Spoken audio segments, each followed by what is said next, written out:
Hi everybody! Happy Wednesday evening live tutorial stream. We had a very exciting end of day at the Beading Dreams, which is why we are so very late, and also why... Hi Lori! Also why Heather and I are in a moment going, when she is ready, we are going to switch out, and she's actually going to be teaching the basic stringing tutorial this evening, but I am here to basically vamp and chat until she is ready to go. So how are you, Lori? I saw your warm weather wardrobe, and that was very exciting. We had a lovely family in right before close, and so we were very focused on, selling them things, as you do. And yeah, so they just left while simultaneously teaching class and attempting to write a script for tonight's podcast. So tonight at 7:30, don't forget to tune back in to twitch.tv/beadingdream or YouTube or Facebook for our Wednesday evening podcast. And so I picked the Cullinan Diamond as a subject for our podcast tonight, but it's kind of turned into a geology lesson. I promise that there will be like hijinks and salacious things and dead people, but we're actually going to be prefacing, hi Julie, we're going to be prefacing with a lot of history about and geology about diamonds and diamond mining practices and how it went from India to Brazil to South Africa. And we're probably not going to get into the actual Cullinan diamond and all of its whole things until next week. So this is basically the Cullinan Diamond prequel podcast, which will be happening at 7:30. Hi, Corvus! I see that you succumbed to my Labradorite bait. I'm very happy about that. So yeah, well, and of course thanks to Heather for dangling the bait in front of the Corvus. That was not on. Nobody saw that. Nobody saw anything. It was not recorded on the internet or anything.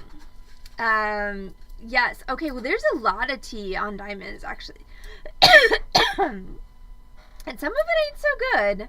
But we're gonna, I think, stick with mostly the geological stuff this evening, and then we'll get into the Cullinan, and then we might have a brief, finale to a grand finale to the podcast that involves colonialism and child labor and less exciting things. So. Yay! Julie did a wedding today, and both of the brides were named Rachel, or are named Rachel. That's fantastic. I dealt with a crisis at my mom's condo, my condo today, and one of the construction people was named Pat, which is also my mom's name. So, are you ready or not ready? I am ready. I'm just getting a ring from the other side. Okay. Oh God, it's a never-ending calamity, Corvus. Like, seriously? It really is. There are no words except never-ending calamity. Like, it just never ends. It keeps going, and I keep being called in to deal with it, even though I am, dealing with other things. Like, hi, Murky Knight! Yay! Okay, so we're about to have a basic stringing tutorial taught by Heather. I'm going to go write the script for tonight, and presto changeo, here we go.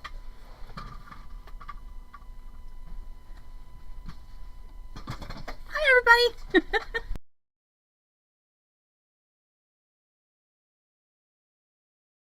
Not just you all. You are, those of you who are here for the Allison Fan Club meeting, I'm so sorry. Come on. So tonight I'm going to be stringing some pretty things, and I'm just going to, I don't have the brain cells to decide something that I'm going to string. So I'm going to have you all help me decide which of these two projects to do. Both of them will take about the same amount of time, and both of them will be... hopefully not Allison falling down. So. It sort of fell down, but it got stuck. It is a Heather lesson, and I'm tilting the camera up just a little bit because I don't fit. Because I'm a giant. Your torso is taller than mine. So, let's see. There we go. So I have two choices here. I have Moss Aquamarine, which I actually still am slouching, so no. I am a giant Amazonian goddess. So I've got beautiful Moss Aquamarine. So this is shades of blue and green and clear, and you've got the Heliodor in there. I also have, they're glass. They're calling them crystal, but they're not crystal. So they're shaded glass in shades of peach and navy. So vote in the chat which one you want me to work on. I have a feeling I know which one you want me to work on, but we'll see if I am correct. So today is basic stringing, which means, okay, so we've got a tie so far, aquamarine, and then the glass, another for aquamarine. I'm going to be stringing on stringing cable. Aquamarine is 3, running away with that one. I mean, Julie, I am going to string both of them, just not both tonight. So I'm going to be stringing on stringing cable, which is 49 strands of stainless steel that have been braided together into this really, really super strong material and then coated with a nylon coating. So sometimes you see what is referred to as clear, which is our usual default. This is pearl silver because the coating on it is actually a kind of a white silvery color, which reads through as white, so as though this were strung on white string, but I have the strength behind me of stringing cable and steel instead. We use the 49 strand here at the Beading Dreams, even though there are other options available, because the 49 strand is the strongest available on the market. So I'm going to use the 49 strand because rarely do I have anything that is going to break the stringing cable. I have had more issues with the stringing cable staying put and actually the clasp or ring or something it's strung on, like if I swing a long piece underneath a drawer and then stand up. It's a fun time. Yes, the 7 strand is also available. So in stringing cable you have 3 strands, which just no.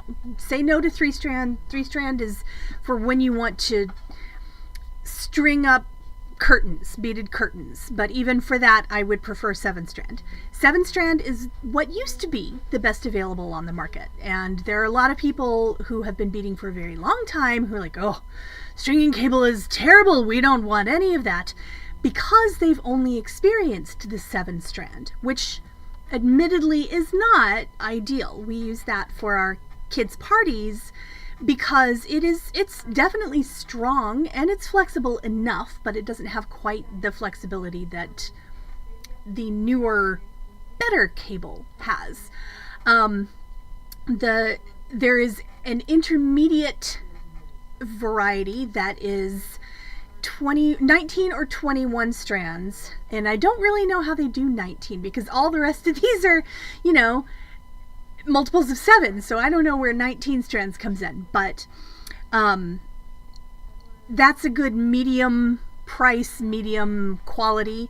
We use the 49 strand here at the Beading Dreams because we just prefer how it behaves and how it stands for our brand name. So I always string on 49 strand unless there is a specific reason I want more stiffness. Like sometimes that might be part of your design. You want it to kind of stand out from your neck rather than make the U. So, it's good to make informed decisions about what you're doing. So all the votes except for Julie were for the aqua. So Julie, I'm going to do this one another day, probably on Zoom. And I'm going to do the aqua instead.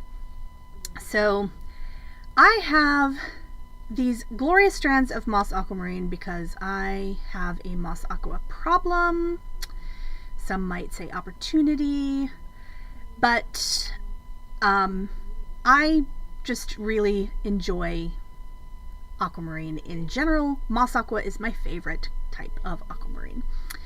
And I just wanted a long layering piece, so I got 3 strands, and all I'm going to do is string up the strands with no regard whatsoever to design because the stones did it themselves. They've already done all the hard work for me. All I have to do is put them on cable. So I'm using what we refer to as the fine weight cable, which is typically 0.014 inches or 0.015 inches, depending on the brand. So there are lots of different weights of stringing cable. You can use 0.018 or 0.019, depending on the brand once again. That is what we would refer to as the medium weight. So that's good for virtually everything that it'll fit through. These, being Indian drilled gemstone beads, have a smaller hole on average. I mean, they're not very big beads, as you can see. I'm just pinching them off, but they're about 4mm beads, so they're not very large to begin with. So the hole size is not it's not very small. It's a reasonable small size, but it fits best on this 0.014 inch cable because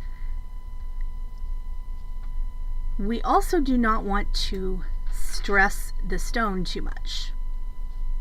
So I'm fitting all of these on the 0.014, and even that has a really nice breaking weight of, what is it rated to? 16.2 pound break. So that means 16.2 pounds of force to break it. And I have, yes it is, it's a surprise, Hedda. I have definitely applied more force than that to the fine cable and not had it break. So I would say that is a conservative estimate even, which is nice. So yes, we had a bit of a big ending to our day. All of the day happened within the last hour or two. And so Allison and I, in an effort to have a podcast tonight, have switched places, and I am teaching so she can help write a script for the podcast. So we are going to talk about some very interesting diamond facts. And Allison can read her own handwriting better than I can read her handwriting. No offense to Allison. I'm sorry, I'm trying to straight. I'm just putting beads on cable. So there's not really a good, I am too tall for this space, so I'm doing the best that I can, Murky Nights. I'm very sorry. I can try to do better.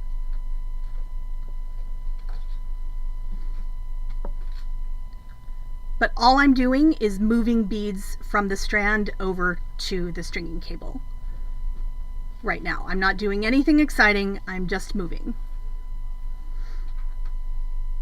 I will make an effort when I'm doing something that's actually useful. No, don't apologize. I know that it's hard to see. There's not a lot I can do about it, unfortunately.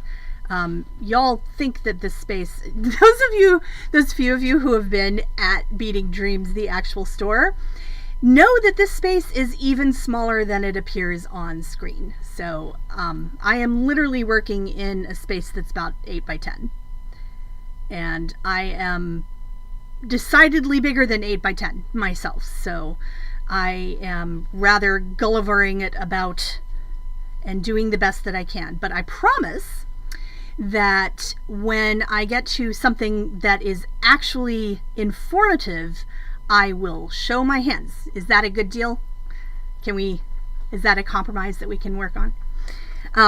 Yeah, I promise you're not missing anything right now. It's just me literally moving beads from one space.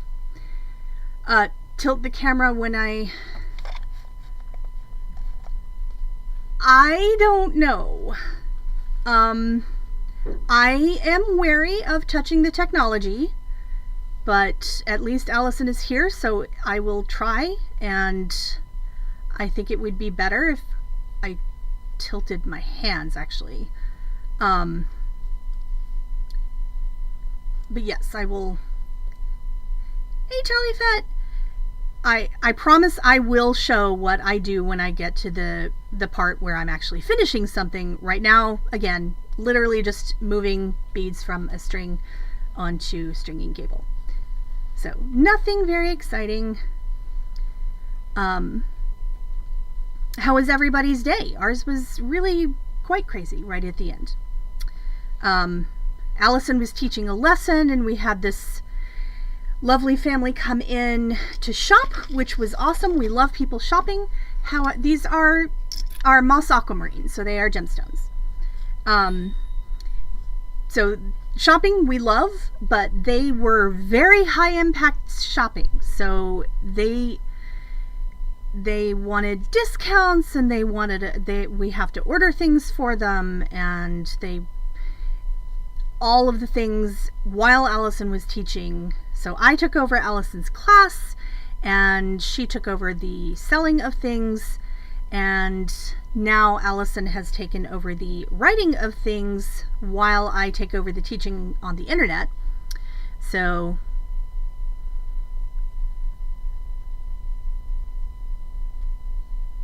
sorry about the switcheroo without any notice, but we didn't have it either. They were new customers. I don't know that they're going to be regulars necessarily. They were looking for very specific things. After Allison literally took them through the whole store and showed them everything we had in what they were looking for, everything we had, then they asked me, do you have any other stones like these? No, we don't. Allison's the owner. She would know. She bought all the stones. So they bought the rest of the moss aquamarine, which is why I was thinking about it. And we have to get them more. So they're going to have pretty jewelry as well. Not as pretty as mine, though, because we bought the prettiest hank there was. So they got part of the prettiest hank there was, and the rest is not going to be the prettiest hank there was. So sorry for them. And once again, today is just basic stringing, so I can do this kind of thing in my sleep, pretty much, and nobody's missing anything, because right now my whole design process is to move the pretty shaded beads from a strand over to the stringing cable, and that is the whole process at the moment.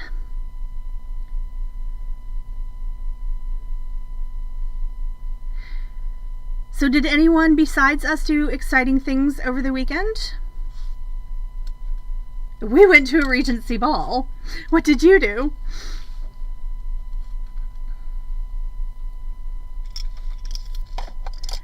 And it was funny. We kind of expected there to be a little bit more dancing than there was. There was a lot of instruction. The stringing cable doesn't need a needle. It is stiff enough to serve as its own needle. You tried to sleep, but it didn't work out, Tallyfet. Sounds like I slept very well. Oh, stupid alarms. I don't like them. They do say no. My brother came over drove 3 hours up and 3 hours down to help me clean and organize my home, which was very sweet of him. I love my brother so much. He's wonderful. And we got so much done because Jeff has more energy than I have ever had in my entire life.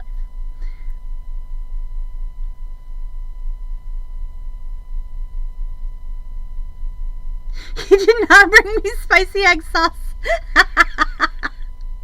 But we did go get Torchy's tacos, and Corvus, I don't know if you know this, but elotes on a baked potato is a really nice time. And I would recommend never trying that if you don't want to be the size of a house, because elotes on a baked potato is... Yeah, so we went to the Regency Ball on Saturday night. I looked amazing because Allison sewed dresses for us last week. Yay! I love a good wedding. And we posted the dresses and my custom jewelry that I made for my dress on Discord. If someone could post our Discord in case anyone is on and wants to see. And yeah, Corvus, all I did was put leftover lotus, which I know is a weird phrase. Who has leftover lotus? But I did have some because there just wasn't time. It wasn't that I didn't want to eat. It was that I did not have time because Jeff is quite a taskmaster, which is good.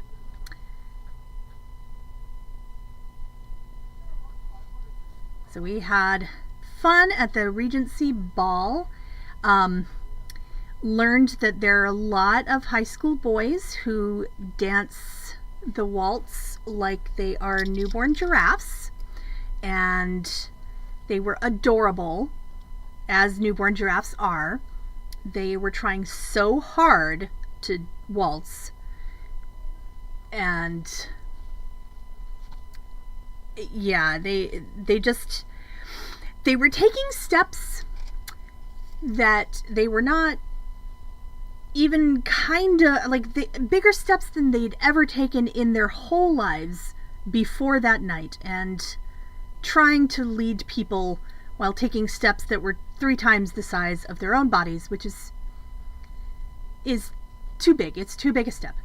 But Sam, who's been on stream before, so many of you know Sam. Sam had decided that they wanted to absolutely be in on the dancing, and there were not nearly enough guys there. So Sam jumped in to be a lead for the waltz. So knowing that Allison and I knew how to waltz, yes, we do love Sam. Knowing that Allison and I already knew how to waltz, Sam was like, haha, I got a ringer. So started out with me and then switched over to Allison and kept telling their friends that we could help. Like if they were having any trouble, we could help. Because the teachers were lovely, but I don't think they were used to teaching this big a group, or that they were used to teaching this level of experience, because there were a lot of things that ended up kind of left out, and even though I knew how to waltz, it was kind of confusing me. But maybe they were trying an experiment. I mean, I, having taught a lot of dance lessons, certainly know that not every lesson I taught was the best lesson. So it was free though, so money back guarantee. I got all of my money back. Learning to waltz is amazing. There were a lot of people who were doing steps that were in the waltz pattern, but no one there was actually waltzing yet. So there were some people who might get there. I did calm a few of the newborn giraffes down just a bit. Be like, hey, your life is going to be so much easier if you take a step that's no bigger than your body. And a couple of them were like, really? Thank you! And tried it. And it worked out very well for them, so that's good. But, you know, I always asked before I just jumped right on in as an unsanctioned roving TA for the waltz class. There was about to be a catastrophe because when they got everybody waltzing in place, and then they were like, okay, so now we're gonna go around the room, and 99% of the people in the room were facing the correct direction. I don't know why they didn't say everybody face counterclockwise, but they didn't. So, huh? Yeah, well, yeah. They didn't say anything like that, and they're like, everybody, okay, so you on this side face here, and then you over here face here, and you over here face here, and some of the guys were like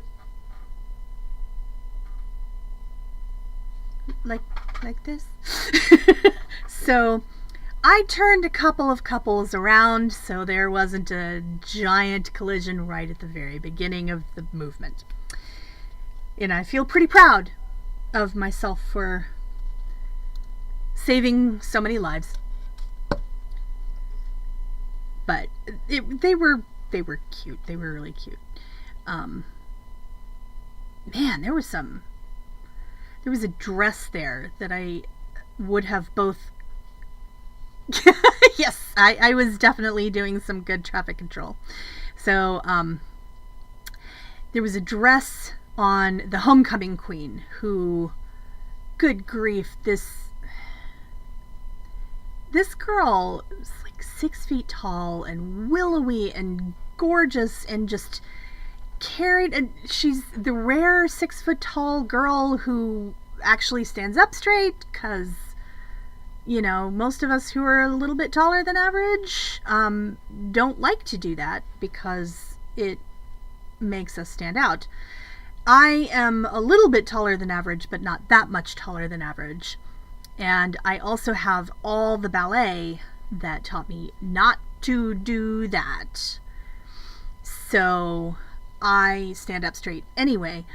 But she was just gorgeous. And she had on this yellow dress, which she was pulling off like you would not believe. And I want it, and I want to wear it. But I would need 4 of them that I could duct tape together to form a dress for my person. Which I feel like might do away with some of the charm of the dress. But one never knows. Might be worth a go. But they had lemonade and finger sandwiches, a la Almax. Hey, good vibes. Yeah, well, there were still teenagers there with pimples and bad posture and braces. Some of the people there were not in the high school yet, so they hadn't grown into their teeth or elbows. You know, it's a phase we all go through. But yeah, I mean, there was also that. Like, YouTube can teach you how to put yourself together pretty well. But also, these are, on average, these are not kids who want for anything. So kids who don't want for anything tend to be more attractive because they have good nutrition and good health care and good makeup. So, oh, good vibes. I'm glad to hear that you're at least good vibing in the hospital. How have your... Yes, we do. So, how have your meals been? What have you been picking? That's a broken bead. I'm going to leave that one off. So there, that's some of my design that I'm doing on this. I decided to leave a broken bead off.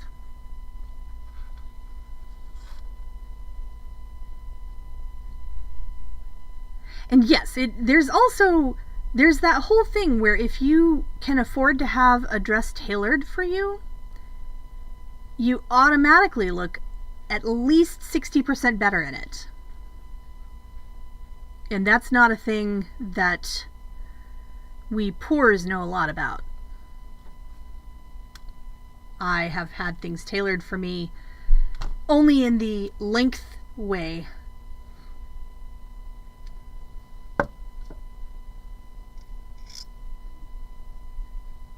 Alright, almost done stringing. And then I'm going to do the important stuff where I show you how to do something.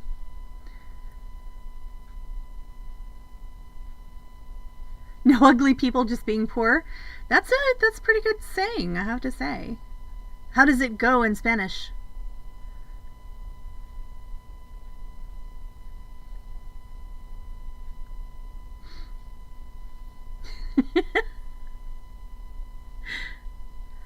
So pretty much, as far as I know, the only person who survived looking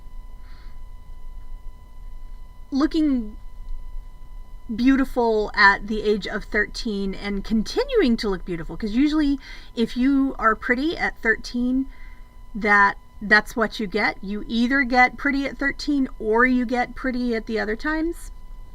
And the only person who's apparently managed to do both is Natalie Portman.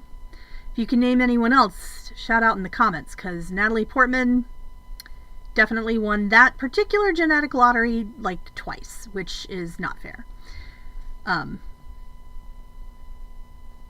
She's beautiful, but a whole lot of the beautiful people as adults were, oh yeah, Taylor Swift as well. But she was a little bit more awkward than Natalie Portman was at 13. Natalie Portman was grossly unawkward. Okay, so I'm done stringing.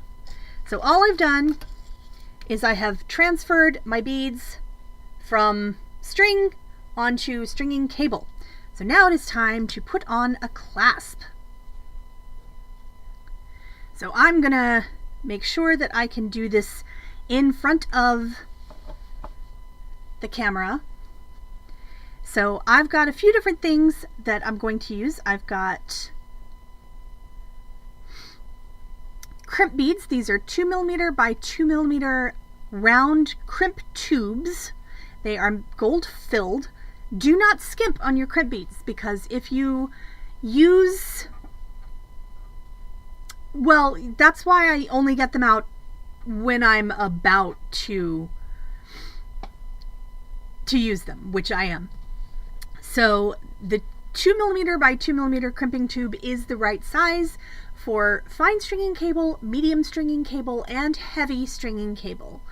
There are two sizes that are below the fine, so 0.012 inches and 0.010 inches.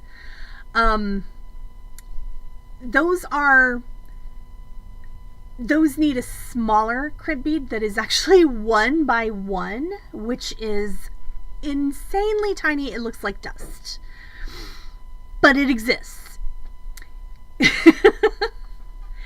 So elotes are, it's street corn. So it's roasted corn and has kind of a spicy mayo sauce with cheese and, ugh, it's so good. Ugh.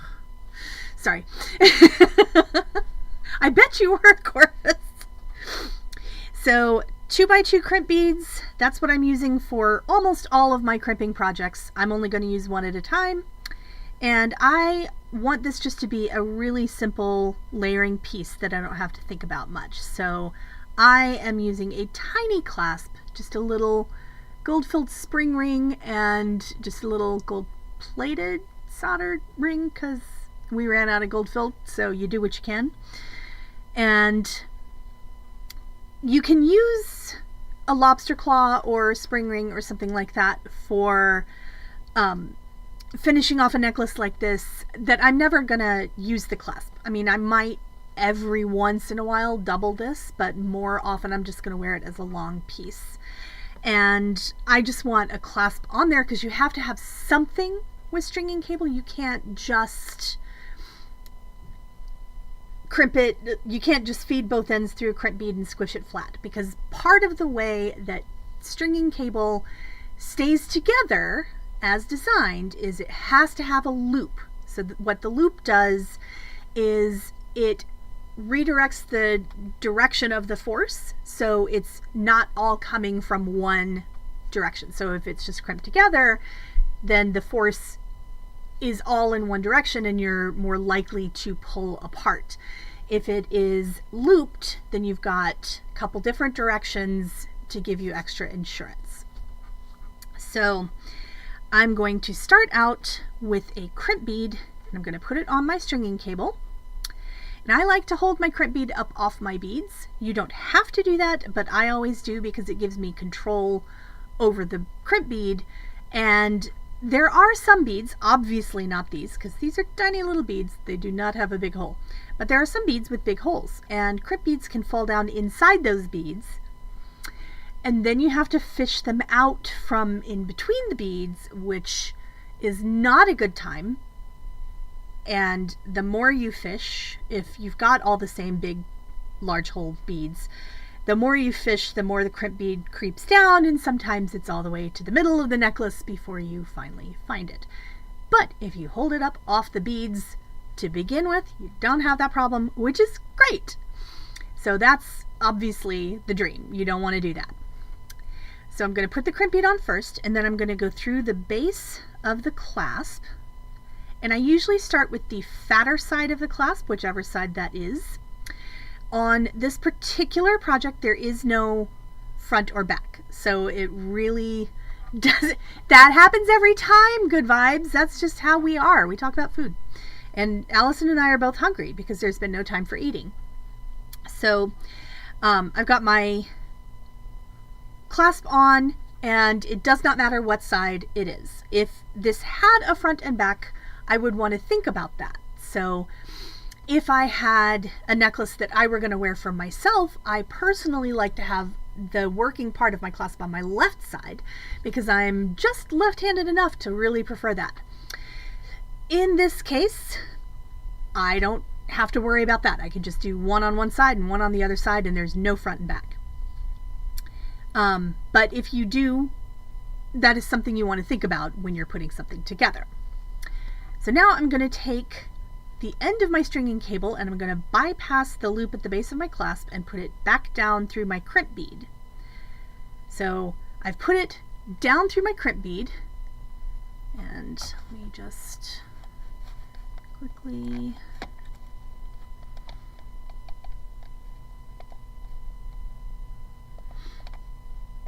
not that. Just want to make sure that I have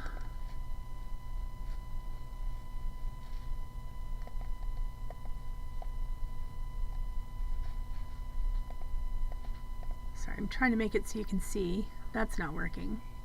That's working. Okay. All right. So I want to make sure that these stay parallel. And that's very important because if they don't stay parallel, then it makes it a lot harder. Oh no. Makes it a lot harder for everything to hold on. And I'm going to pause for a second and do some interpretive dance. So I'm going to move to full face. So when you keep the two sides of the stringing cable parallel, what happens is you have friction, which is the force that's holding everything together with your crimp bead. You have friction on the top and the bottom of both sides of your stringing cable. If they are crossing, then you only have friction on the top of one and the bottom of the other.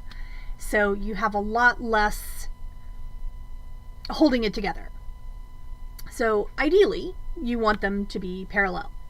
If they are not parallel, that is not the end of the world, but it is pretty easy to make sure that they are. So that's why I'm here to teach you. This part is more important than any of the stringing part, which is why I was lax about showing you all of the things I was doing with my hands, and I apologize for that. But this part is the important part. This is the takeaway.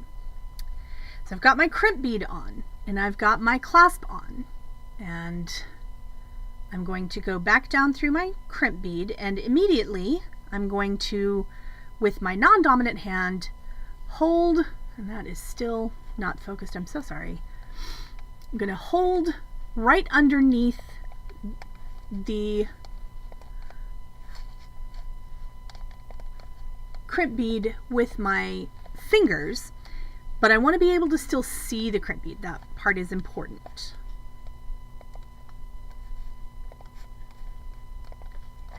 So obviously this loop is not the right size. So the good news is I don't have to worry about this little tail here. I've got another long piece, so all I have to do is pull on the other long piece to shrink my loop down. Some people are very excited about making their loop go all the way up to smash up against the clasp, and the reason we do not teach to do that is because the clasp has to move. The clasp will move whether or not it has room to move. If it does not have room to move, it's still going to move, it's just going to fight to do so, and it's going to be a pain in your tuchus, and we don't want anything to be a pain in our tuchus if we can help it. And that creates a weak point at the most vulnerable part. You've been guilty of pulling the loop against the clasp, Keiko. So you want room for your clasp to move freely. So if you shake it around and it easily gets stuck in one position over and over again, your loop is not big enough. So you need to kind of adjust it by just using your fingers to just tiny incremental moves of the crimp bead away from your clasp. So I am not getting stuck in the same position easily. So this is the right size loop for me for this particular clasp. So what I'm going to do now is I'm going to use chain nose pliers. So there are such a thing as crimping tools out there, and crimping tools are great, but we tend not to use them here at Beading Dreams for two reasons. One is a crimping tool is a tool that is only good for crimping. That's it.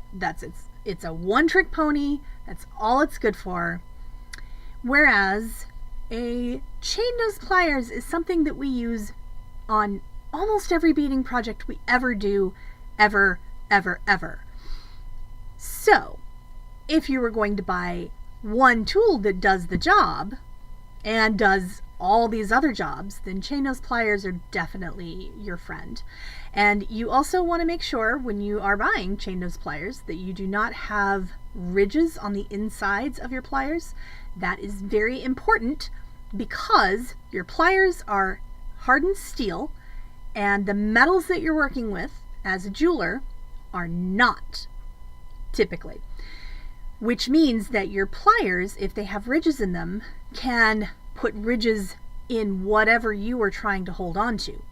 And since I'm about to apply a fair amount of pressure to this crimp bead, enough to squish it flat, I definitely don't want to make extra ridges in it because ridges are just for potato chips. They're wonderful in potato chips, but they're really terrible in jewelry because the ridges are going to create metal fatigue, so points of weakness, and also sharp edges, which is really kind of a lose-lose situation. So I'm going to squish my crimp bead flat with my chain nose pliers. So I'm just going to go in there and squish flat. Then I'm going to do a very important test called a tug test. So what I'm doing here is just pulling on everything to make sure nothing moves. There are two reasons I do a tug test. One is to make sure that I crimped correctly. Two is I have never actually failed a tug test when I have crimped.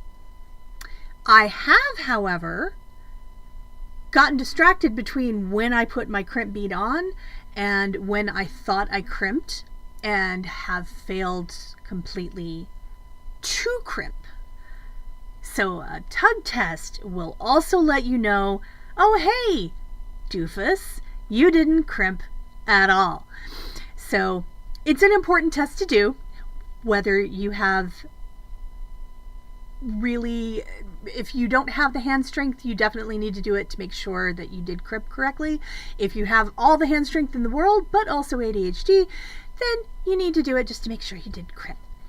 So I passed my tug test. I keep doing it, nothing is happening. So there are also people who like to feed the end of the stringing cable back down through their beads, and I used to be one of them because I thought it looked better. But what happens when you do that is that the stringing cable will work its way out from between the beads eventually, and then you'll have to cut it off anyway, but now you'll have to cut it off from in between the beads, which is really awkward and a lot of work for something that isn't doing anything for you structurally other than making you feel psychologically a little bit better. Like, oh, I've got extra stringing cable just in case. But that also means some people are so adamant about doing it that they may use stringing cable that is not the right size, so they can go back down into the beads, which is definitely not a good choice. So you want to make choices that are good for the structure of the jewelry. So in the absence of needing to feed this back down into the bead, I'm going to just cut off this little tail. And I'm going to use wire cutters. I've got really fancy wire cutters. These are Tronex. These are only for use on very, very fine and precise things. You can see that this particular pair has seen some things, but it's still just as sharp and good at cutting as the day I bought them in 2010. So I want to hold, typically what I will do is I will hold the clasp, so I've got the two ends of my stringing cable facing away from me, so I can then hold my cutters with the blade side facing me in a nice comfortable position, because all I want to do is come in here and just snip off that end. I know you couldn't see that because part of that was me trying not to shoot stringing cable at anyone and create an accidental 3D horror movie. So all I did was come in and cut the stringing cable off. So now my beads are way far away from the end. So I'm going to scooch all my beads down so they are all touching the clasp now. And when you're making a strung piece, you always want to give yourself at least a couple of inches on each side to do your finishing work, because we've had enough customers bring in things with literally 1 inch on each side, which is possible to do, but if you double that amount, then you spend about a quarter of the amount of time trying to finish it. So do yourself a favor, don't do that to yourself. So I have this beautiful moss aqua, and I want to make sure that I can wear it doubled if I want. So beads need a certain amount of room to make the shape that you're asking them to make. So when you are finishing a strung piece, you want to make sure that you are finishing it in the shape that you want it to make. So I have put my beads down on my bead mat in a circle, but a doubled circle. Because sorry Corvus, I cannot lift that up without, I'm pretty sure, knocking everything else.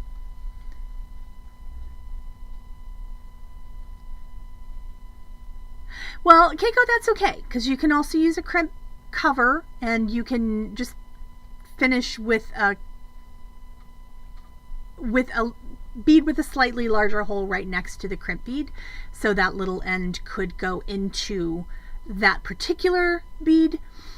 But the only downfall to not cutting it exactly next to the crimp bead is if it starts to scratch you. And if it starts to scratch you, that is okay.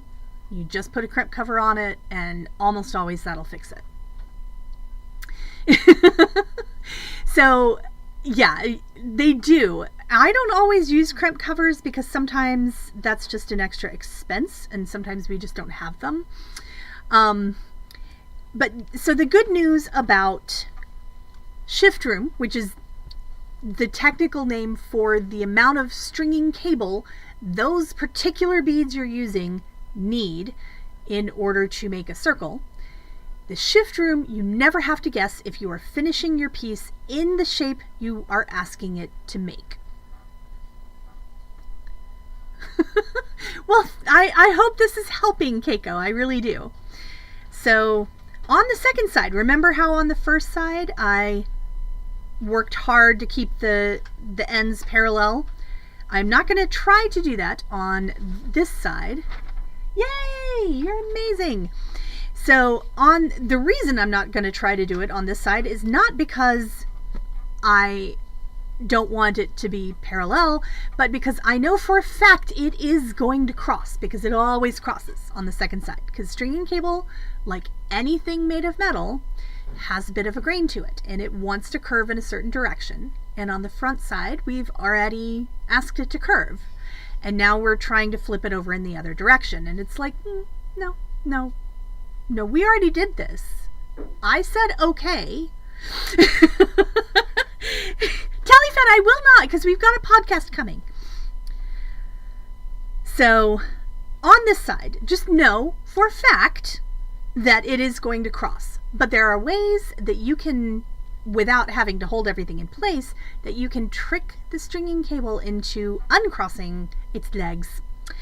So ideally, you want it to be crossing on top. And you can usually tell if it is crossing on top, because if you can see this, you see how my stringing cable, I know it's not in focus, but you can see that it's kind of poking up rather than down, which means that it's crossing on top, which is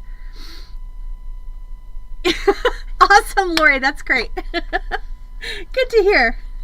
So if your stringing cable is crossing and it's poking up, then that's great. That's what you want. If it is not poking up, here's your trick. Take the whole thing and flip it over, and now it's facing the right direction. But mine already was, so I'm going to flip it back over. Yes, this is cable. This is 49 strand stainless steel cable. So I like to just rotate this circle around until I've got my clasp at about, since I'm right-handed, I want my clasp at about 5 o'clock on a clock face.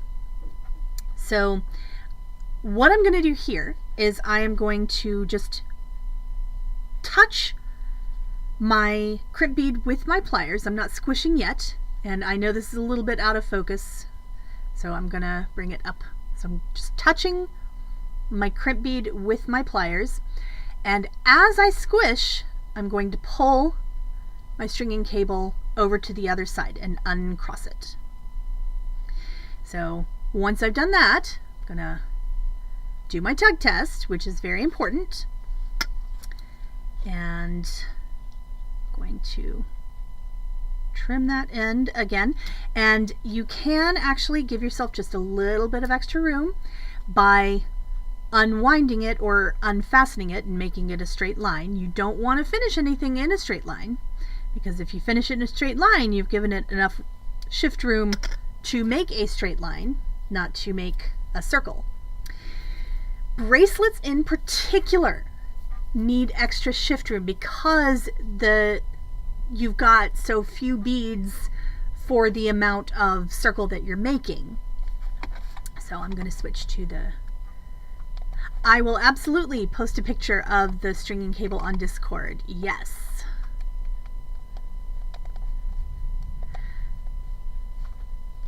Cutting it that close doesn't mean it will slip. It's everything that is inside the crimp bead is what it needs to hold on. So the same, let me explain why crimp beads and cable work the way they do. You you've probably driven over suspension bridges in your time. And suspension bridges have cables that are held in loops around things with giant crimp beads. If you will trust an entire bridge full of cars to crimp beads, you can trust your necklace to crimp beads. I promise. If it doesn't uncross, it will not slip out, most likely. I mean, there is a greater chance that it will if it doesn't uncross, but that doesn't mean it's a great chance. It means it's a larger chance. Okay, I'm not talking about bridges anymore, Julie. That was it. Yeah, please do not drive a car over your necklace to test it. But the reason everything holds together is because of the friction in the inside the crimp bead itself with the cable. Everything that's outside the crimp bead is just not part of the equation anymore. You have to have the loop. You have to have the loop as part of the structure, but you do not have to have any extra stringing cable in any direction. That's not necessary. So, any other questions? Because these are good questions and I'm giving good information, I think, because that's the feedback I'm getting.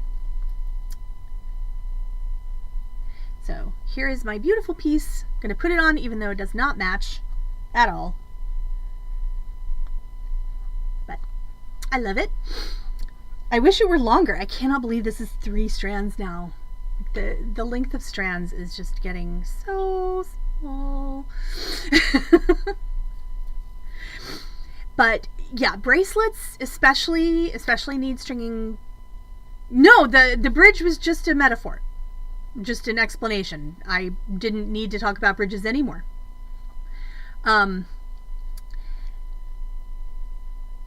But yeah, it's really just friction. So if anyone has a friction phobia, then sorry about that. I don't know if we'll see.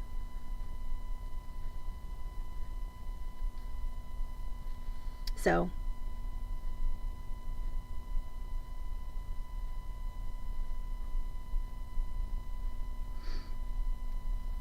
that is doubled around my neck. So I could wear it doubled if I wanted, but I like longer pieces on me typically. But yeah, I really like long pieces that I can double if I want. That doesn't mean I often do, but sometimes I do. So it is to an ice cream cone. It is not, just because the computer doesn't recognize that's an ice cream cone doesn't mean it isn't an ice cream cone, Keiko. So yes, it does, doesn't it? This was actually a hand-me-down from Rita. Rita has awesome shirts that and since she's moving and we hate that, we hate it. We hates it. But she's moving, so she's divesting herself of some of her clothes that she doesn't wear. And but I have necklaces I wear as wrap bracelets too. So if I'm making a wrap bracelet, then I want to make sure I make a little pile with it circled around enough times to be a bracelet when I do my finishing work. Because the shift room to make that is different than the shift room for making a long necklace. So moral of the story with shift room and making everything fit is just make sure that you are finishing, preferably flat on a surface, finishing your piece in the shape you want to ask it to make. And you don't want to finish it, let me unfasten this and hold it up, because you will also be tempted with longer pieces to finish it up off the table like this, but again, this is not the shape you're asking it to make either. And if this is not the shape you want it to be in, you have to make sure that you put it back in the shape you actually wanted to make. So nice gentle circle is the shape of your neck, not a really skinny U. All right, so that is it. That is the start and finish of a strung necklace with stringing cable and crimp beads and a clasp. Any questions? If not, you can always find us here on Twitch TV /Beading Dream. You can find us on Discord. Can someone post the Discord, please? And you can also find us on Facebook and Instagram and lots of other places. That's what I'm looking for. I'm looking for this clear thing. Keiko will appreciate that. So I will post a picture of the spool of stringing cable that I used, and I will make sure that I also post that we used 2x2 crimp beads. Thank you, Lori. We will be back on we're going to be a little bit late for the podcast. Give us about, you think 10 or 15 minutes? I think we can do 10 and then close up after. Yeah. Okay, so 10 minutes. Give us time to just get ourselves together and get Allison back where she belongs. And we will do the podcast. And you all are really going to want to stick around for the podcast because we are going to get down and nerdy for you tonight. It's going to be awesome. And I can't wait to see what we're talking about because I don't know all of it yet. So give me 10 minutes to learn what I'm going to say. And I'm Heather. Thank you for bearing with me as it was me instead of Allison at the very last minute. Y'all know it. And we will see you right back here in about 10 minutes on Twitch TV /Beading Dream for our awesome podcast. And we are going to talk about nominally the Cullinan diamond, but mostly geology of diamonds, which is pretty cool. And also politics. Okay, awesome. So we'll see you very shortly, and don't go too far away.